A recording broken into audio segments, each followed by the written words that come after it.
All right, so you guys said that you are enjoying these little behind the scenes videos, and so I thought we'd do another one. This one is about Jaws of Alaska. During the height of COVID 2020, we had all these grandiose plans of traveling the world and shooting all these cool documentaries like we always do, and of course, that all went tits up. So we were able to sell one show to the network, which was Jaws of Alaska, which was about the investigation into what could be killing seals and sea lions up in Alaska that are clearly not orcas, that don't look like anything else. So we wanted to figure out, is it salmon sharks? Is it Pacific sleepers? Are there white sharks moving into Alaska for the first time with the changing sea surface temperatures?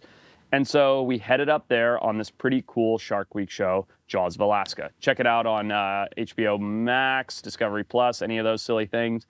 And here we go. Here we go again. So much gear. What do you think, Boogie? Ready to do it? At least my bag's clean. Just taking over the sidewalks in Anchorage. Like most places, as we arrive in the little fishing village of Valdez, our infinite amount of gear, I'm not joking when I say I think we had 54 cases on this one, just gets spread out everywhere. The sidewalk is inundated with gear. We've got coolers, hard coolers, camping gear, everything. We pile into this van and head out on our way to make it to the boat. There's no way to show how much gear we have jammed in here. What's over here? My camera? Yeah. I don't know. Mitch messes with my camera settings on here. Fucking Mitch. As you can see, the van, as usual, was not big enough, so we're sitting on cases. There's cases on our laps. Nobody's wearing their seatbelts because you can't fit anything in. Don't tell anybody, and it's just a mess. And so we get this call on the way to the boat from the guy who runs the lodge, and this guy's just sort of this standalone operation by himself sort of ordeal, really truly understaffed, a bit of a mess when it comes to actually putting together stuff for a crew. And he goes, hey, just so you know, even though you paid for an all-inclusive sort of deal that we've set up, snacks are not included. There are no snacks. So we're told to stop and get snacks. And so we pull into like a Ralph's, whatever Alaska's equivalent of a grocery store is. And the problem is, and nobody should ever do this, we were starving, or at least Johnny and I were starving when we got there. Look at fucking the Johnny and Forrest cart. It's literally just cookies, more cookies, muffins, more cookies, and donuts. 2 weeks to dive in.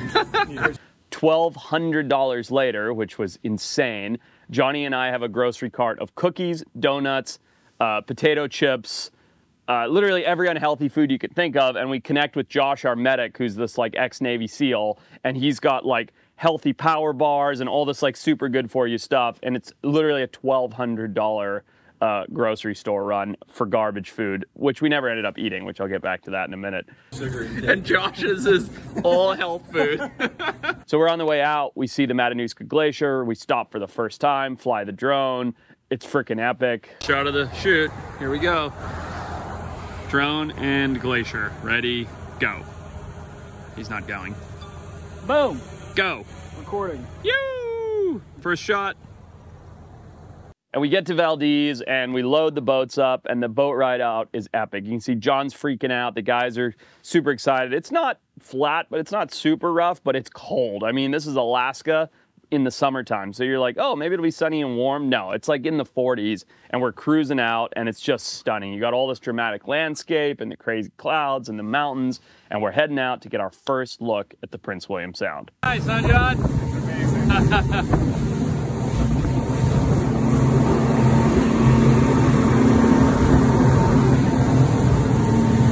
Mitch! Nice and toasty?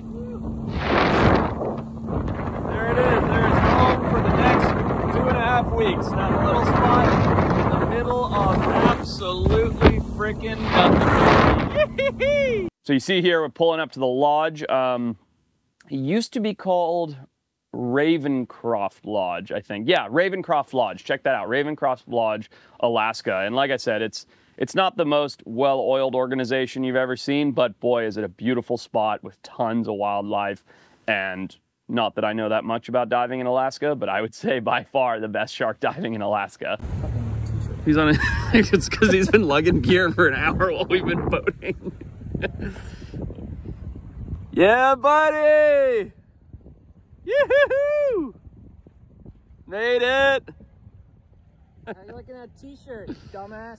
He's a dumbass. Oh, look at that, man. That is home for the next 2.5 weeks. God, this is gorgeous. Look at this water. It's so clear. Almost like we might go diving for some sharks in Alaska. You pull up to the lodge, there's this little dock, and what's cool is because the tides are so extreme in Alaska, they go up and down by like 30 feet at a time. It's a floating dock that just changes with the tides, and literally is like something out of a dream. As we pull up, the sun breaks through the clouds, shining down on this gorgeous little lodge. Everybody has their own little bunk room. It's super, it's super rustic. Everybody has their own little bunk room. It's super rustic, but just so quintessential wood cabin Alaska in the middle of the jungle, or not jungle, in the middle of the forest on the sound. Just stunning. I love you. Here's the lodge. Here's the sound. That's apparently that's bad weather. So I know it looks really flat, but it's hard to spot sharks in that. Here are the guys. And that's the whole world that we're living. As we arrive, like we always do, the very first thing we do is we build gear and test gear. And on this one, we had specialized brubs. Now, if you've watched our recent shows like Alien Sharks or Land of the Lost Sharks, you've seen us building brubs and using these super high-tech brubs. This is where it all started. It started in Alaska, and I'll tell you, this is pretty funny. I said to the guys, like, we got to make brubs. It's the only way we're going to find Pacific sleeper sharks. Put the cameras down deep. We ended up finding them, getting them up and everything else. But in order to do that, we bought all of these, like literally Johnny went to Home Depot and bought a motorcycle stand, and we zip tied dive weights to the motorcycle stand. We got the special casing for the GoPro with the special battery and the light, and it's zip tied motorcycle stand, very poorly spot welded by me and Johnny, with PVC arms and like crab fishing bait cages. So don't think this shit's high tech, because we are making it up as we go, literally on the fly. We're just figuring out how to do all this stuff. So we're getting the brubs put together because you can't fly with it all assembled, getting the cameras ready. Everybody's getting their wetsuits out, starting to get ready, and we're gearing up for our first dive into Alaska. How do you know? The camera turns on when it didn't beep. Remember, you didn't know it was recording. I was like, wait, don't touch it. It's recording. He did say that. beep when it came on. Can you be a shark, please? I want to see if You're also we're out of the housing. Yeah. I don't know if that's very shark-like hand motion. Shark hands are different. They're fins. They're not Oh, hands. okay. Johnny's being I'm not sure, greedy? 300-year-old sleeper ray. Sleeper. You DM me for applications for an ace suit. Yeah, if anybody is hiring, we're firing. Right now. Yeah, right. After he built this thing, I think he just secured a job for at least another 2 weeks. This job is 2 weeks and we're on the island. Yeah, right. We can't get rid of him. Yeah, can you try one more time? I want to hear what it sounds like.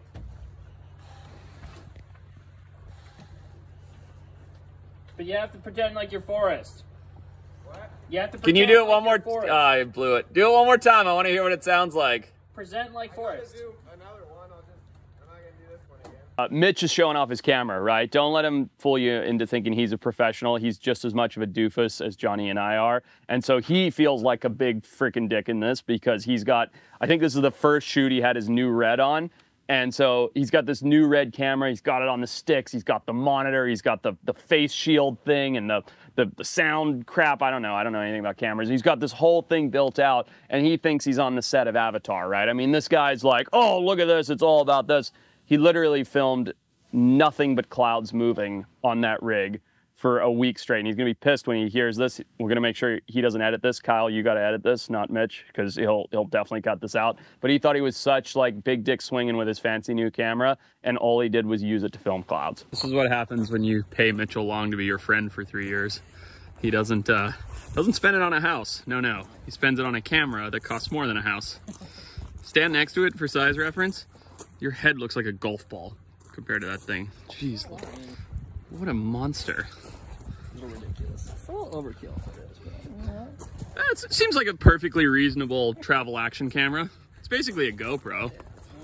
Good Lord. So on this Jaws of Alaska shoot, there was one thing that we had conceptualized going into it that was always just this like real Hail Mary long shot to get close to salmon sharks. So we know that salmon sharks hang out by the surface. They can be seen when the water is sheet glass calm, which in a sound is not that uncommon, especially in the early mornings and stuff like that. And so when you get this perfect situation of events where the water is sheet gloss calm, there's no wind, and the sun is up, the sharks come up and do basically like a little bit of sunbathing. And we're like, wow, but nobody's ever able to get close to these damn things. They're scared of the boats. Kayaks are too slow, paddle boards are too slow. How are we going to do this? So this immense amount of research and training, believe it or not, went into figuring out how to do this. And what I landed on was getting an E-Wave electric jet board. And you guys have probably seen me on the jet board since, because I'm now addicted to the sport. But I was super excited to actually put the jet. I trained here in Santa Barbara. I went and rode with dolphins. I ran around in the harbor until they kicked me out and got mad at me. And I took this jet board, we shipped it up to Alaska. It's a massive, heavy, pain in the ass thing to travel with. And we're like, all right, this is gonna be the secret weapon. So to do the show open, we're like, how cool would it be to set up like, I'm in Alaska here on this big adventure looking to figure out who is the Jaws of Alaska. How about doing that on a jet board, cruising through icy glaciers from a guy who's done it once in the Santa Barbara harbor trying to practice in warm water. So we're like, yeah, let's do it. So I was super excited until we actually got there. All right, so you see the guys pushing the board into the water. I'm getting ready. I'm really don't want to fall in the water because it's like 1 or 2 degrees above freezing. I've got 7.5 mil suit on, which means 15 mils of neoprene on my chest, plus a 3 mil vest under it. So I mean, I'm like the Michelin man. I can barely move my arms. I can barely bend my legs. And now I have to jump on this jet ski strapped to my feet that goes 50 miles an hour and recite this sort of semi-scripted open to a show that we had come up with on the boat ride out. Scratch her up or jumping too much. That's good, I got it. Oh, I didn't try the foot pockets. They're a couple notches closer, but it's Closer or looser? Okay. I just need breathing, so if I can get my heel in, I'm good. Hold on just a minute, Forrest. I just lost. You need what? Just give me 1 second. Okay, Josh. Where's up? Yeah. Is everyone ready? No, we gotta get the bird up still. all right. Everybody good? What's going on? And so because I was so determined to not actually get in the freezing water, I was like, I'm gonna do a standing start, you know? So what I'm gonna do is I'm gonna take the board, put it off the side of the boat, and hammer the throttle and go from there without falling into the water. And literally the whole crew is taking bets on how quick it's gonna be before I completely faceplant. Let's see, where's my line? Where's my shot? You guys, everyone ready? Let's go. Okay.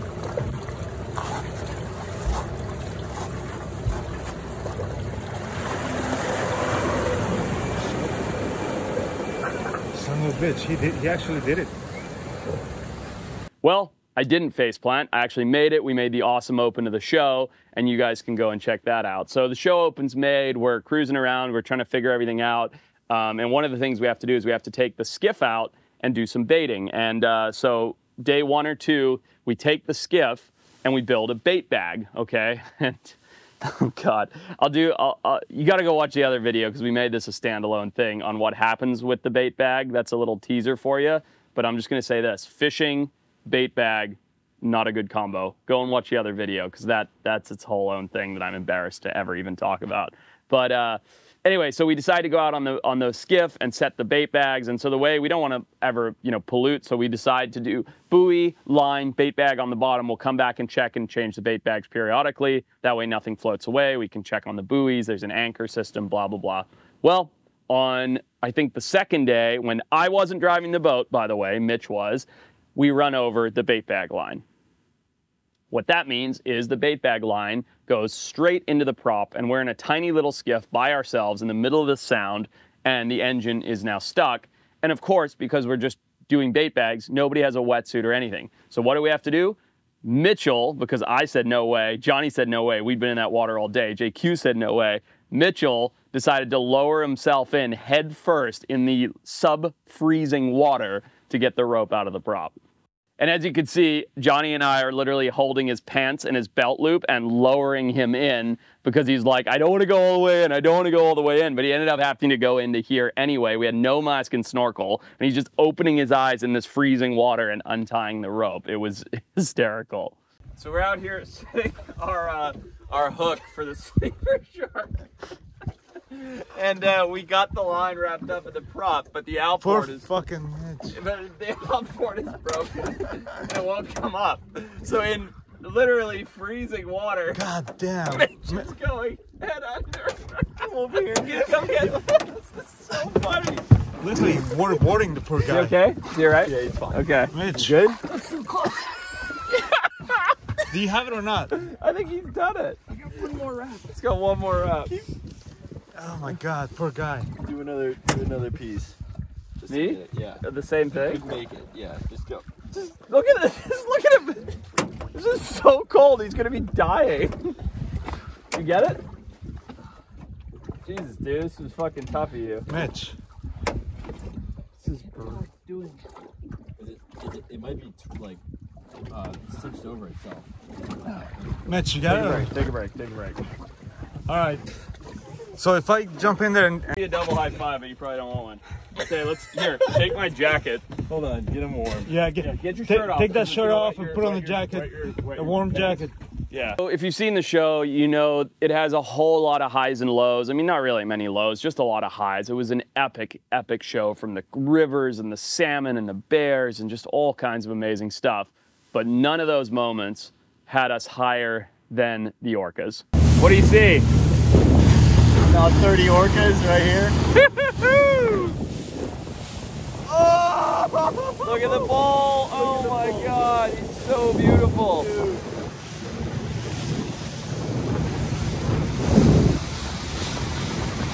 Look at him. Oh, look at them all. We could have dove this group. We could have got ahead of them and dove it. They are.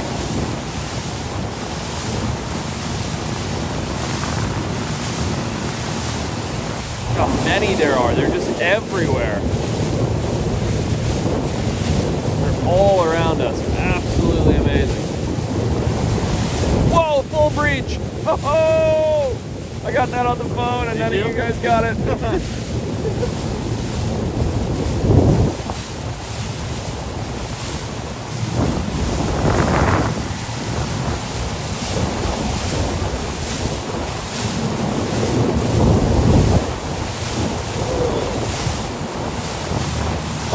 What do you say, JQ? Good birthday? Best birthday I ever had. We're literally on this like 15-foot skiff, 5 of my best buddies in the whole world sitting around with me, a couple cameras, and we head out into the sound because we hear the iconic sound of orcas breathing, and head out, and there's literally, we follow them to the back corner of the sound, which is like 4 miles, and we are out there until 1:30 in the morning. It's Alaska in the summer, so it doesn't get dark, and you're just surrounded by these sea wolves, literally one of the most magnificent creatures in the whole world, and the crew and I are just freaking out. In the show, it's a great moment. It probably equates to a couple minutes, but we spent 5-ish hours hanging out with those orcas, just a bunch of guys with some of the most incredible animals in the world. I mean, it was unbelievable.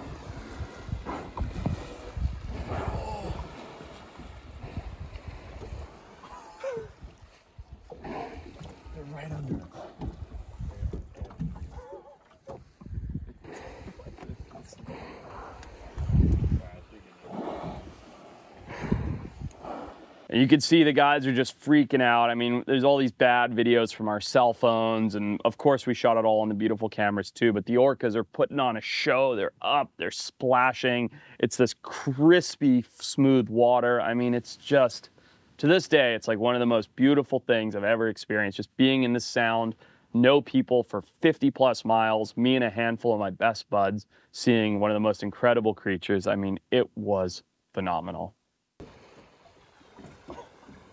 Get this, Johnny? Oh my god! I took a selfie.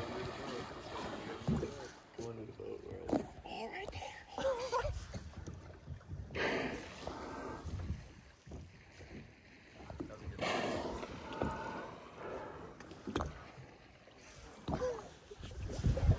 Get him going under the boat. I got a selfie with him just walking under the boat. That was a pretty good pass.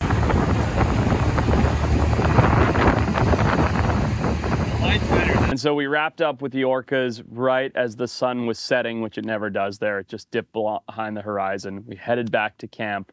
We sat out on the dock, all bundled up because it's freezing, and watched the sunset at 3 in the morning, knowing perfectly well that 2 or 3 hours later, we had to get up and do it all again and go chase the sharks. And Mitch always says, every shoot you have that moment, you know, that moment that sticks with you for the rest of your life where you're just never going to forget it.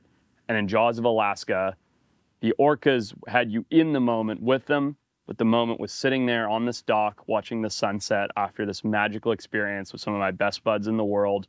Not going to lie, we were drinking some beers and just embracing how incredible Alaska was. I'm not bragging, but this is where we're hanging out. Cheers, Johnny. Cheers, brother. Cheers, baby.